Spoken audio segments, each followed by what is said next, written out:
Tenisas man yra kaip mano gyvenimo varikliukas. Tai aš turiu negalią, todėl kad kai gimiau, mano stubure buvo rastas auglys, kuris išspaudė nervą. Tai man buvo atlikta 13 operacijų, kurios nepadėjo tam, kad pradėčiau vaikščioti, dėl to dabar likau vežimėlyje. Pradžioje, kai pabandžiau tenisą, tai jis labiau buvo kaip būrelis, laiko praleidimo užsiėmimas, tai neužsikabinau. Tada baigiau mokslus, baigiau studijas, sugrįžau vėl į Vilnių. Ir sulaukiau iš pažįstamo skambučio, kad gal norėtum pabandyti dar kartą tenisą, turim trenerį, tai gal būtų viskas rimčiau. Pabandžiau, taip ir likau tenisą. Pradėjau treniruotis tenisą jau su treneriu ir po metų sužaidžiau pirmas tarptautinės varžybas. Pamačiau, kiek daug žmonių iš skirtingų šalių žaidžia neįgaliųjų tenisą vežimėlyje ir koks tai yra populiarus sportas. Ir sužinojau apie reitingavimo sistemą, kad jeigu sudalyvausiu 2 tarptautinės varžybas į metus, tai aš irgi atsirasiu pasaulinėme reitinge. Tai dar labiau mane užkabino stipriau treniruotis. Tai šiuo metu mes treniruojamės 3, kartais 4 kartus per savaitę Seb Arenos teniso kortuose. Mes džiaugiamės, kad šitie kortai yra prieinami neįgaliesiems. Treniruočių rutiną mes susistatom pagal tai, kas vyksta varžybose. Varžybos puikiai parodo, ką reikia tobulinti.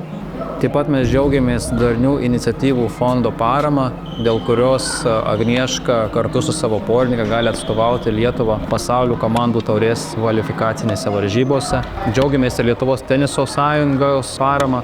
Jie remia mūsų veiklą, jie padeda organizuoti 2 tarptautinius turnyrus Lietuvoje, kuriuose Agnieška taip pat žaidžia ir atstovauja savo šalį. Tai greičiausiai 80% laimėtas taškas. Kai Agnieška pradėjo treniruotis tenisą, tai nebuvo keliami konkretūs tikslai, jinai tiesiog žaidė dėl savo malonumų.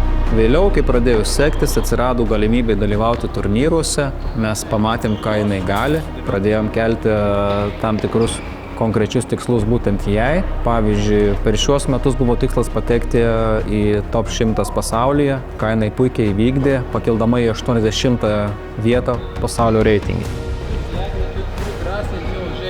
Tai pradžioje pradėjau dalyvauti varžybų turnyruose, tai buvo 6 turnyrai į metus, 8 turnyrai į metus. Tai šiemet sužaidžiau 14 tarptautinių turnyrų ir pasiekiau 80 vietą pasaulio reitinge. Su šito pasiekimu supratau, kad noriu dar daugiau, noriu dar labiau ir iškėliau savo tikslą pakilti dar aukščiau.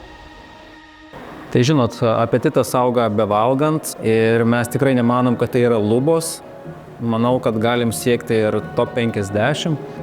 Norint kilti pasaulinėme reitinge dar aukščiau, reikalingas didesnis treniruočių skaičius. Ne tik teniso korte, bet ir fizinio pasirengimo salėje ir natūralu, kad tam reikalingas papildomas finansavimas. Finansavimas mums padėtų turėti ne tik daugiau treniruočių, bet ir sudalyvauti didesnėme skaičiuje turnyrų, kuriuose galėtume kaupti patirtį ir tai taip pat padėtų Agnieškai kilti pasaulio reitinge. Aš palinkėčiau Agnieškai niekada nestovėti vietoje ir pasiekus kažkokius tikslus išsikelti naujus, ypač neprarasti to entuziazmo tada, kai yra sunku ir nesiseka. Nes visiems lengva būti entuziastingiems, kai viskas gerai einasi. Realiai labiausiai jaučiu, kai esu teniso korte ir esu čia, kad darau tai, kas labiausiai mane užveda ir motyvuoja. Ir nors turiu savo kasdienybę, bet geriausiai jaučiuosi, kai būnu korte ir galiu būti savimi.